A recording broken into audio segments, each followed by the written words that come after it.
حلال یا حرام، پاک یا گندا۔ ہر مسلمان حلال اور حرام کے تصور کو جانتا ہے۔ اس علم کو بائبل سے گناہ کے معنی کی وضاحت کو بیان کرنے کے لیے استعمال کیا جا سکتا ہے۔ اسلامی شریعت میں گناہ کو چھوٹے گناہ، بڑے گناہ اور مہلک گناہ میں تقسیم کیا گیا ہے۔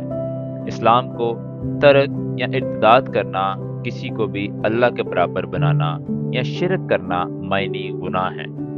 دوسرے تمام گناہوں کو اچھے عمل جیسے رمضان کے روزے رکھنا اور 5 وقت کی نماز قائم کرنے سے معاف کروایا جا سکتا ہے۔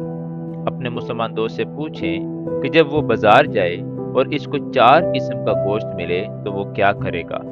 پہلے قسم کے گوشت میں 50% گائے اور 50% سور کا گوشت ہو، دوسرے میں 75% گائے اور 25% سور کا گوشت ہو، یا تصور کریں کہ 90% گائے اور 10% سور اور آخری والا 100% گائے کا گوشت، مگر اس کی بیرونی کھال سور کی ہے۔ کیا وہ کم سے کم سور والے گوشت کا انتخاب نہیں کرے گا؟ ایک ایماندار مسلمان فوراً جواب دے گا کہ چاروں قسم کے گوشت ممکن طور پر حرام ہیں۔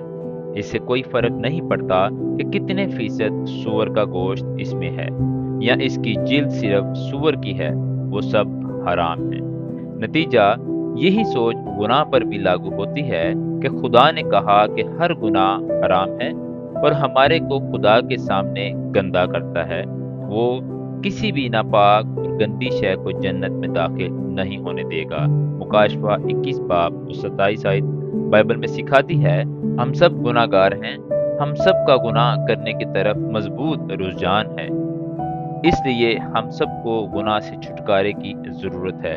رومیو اس کا 3 باب اور 23 سے 24 آیت میں لکھا ہے کہ اس لیے کہ سب نے گناہ کیا اور خدا کے جلال سے محروم ہیں، مگر اس کے فضل کے سبب سے اس مخلصی کے وسیلہ سے جو مسیح یسوع میں ہے مفت رازباز ٹھہرائے جاتے ہیں۔